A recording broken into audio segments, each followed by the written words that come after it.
এই guys welcome channel আর আমার চ্যানেলে তোমাদের সবাইকে স্বাগত জানাই। তোমরা সবাই কেমন আছো? আশা করি সবাই ভালো আছো, আর আমরাও বেস্ট এন্ড বেটার আছি। এই সবার প্রথমে ফার্স্ট যে কথাটা আমি বলতে চাই সেটা হচ্ছে আমার এই চ্যানেলে তোমরা নতুন, এই চ্যানেলটা অবশ্যই সাবস্ক্রাইব করো, ফলো করো, শেয়ার করো এবং বন্ধু, তাই তো নাকি? তাই রিশু আর ওর একটা ছোট্ট একটা বান্ধবী সে দিদা এত চিল্লাই তো বলার মতন। তো গাইস এখন হচ্ছে চা, মানে সন্ধ্যার সময় টাইম তো আমরা চা খাই প্রত্যেকদিনে। তো চায়ের সাথে একটা জিনিস হলো তোমাদের এই জিনিসটা দেখাবো আজকে আমি নিয়ে এসে তো প্রায় নিয়ে আসি, তো তোমাদের সাথে আমি শেয়ার করি না। এটা কি বলতো বড়া, কিসের বড়া জানো? এটাকে মঞ্চুরিয়ান বলা হয়, আর এটা পুরো পাটকপির বড়া। তো পাটকপি আছে না, পাটকপি দিয়ে এটাকে বানানো হয়, এটাকে মঞ্চুরিয়ান বলা হয়। আস্তে, এই জন্য তুমি ওকে ডাকলা।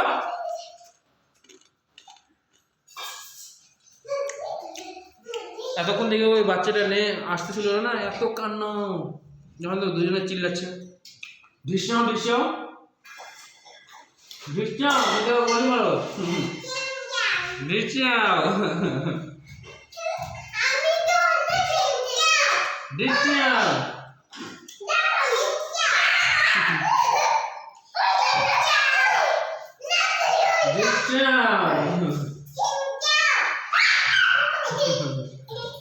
তো এরকম ব্যাপার। বাকিটা রহস্য বলো, দেখাচ্ছে নতুন ব্লগে।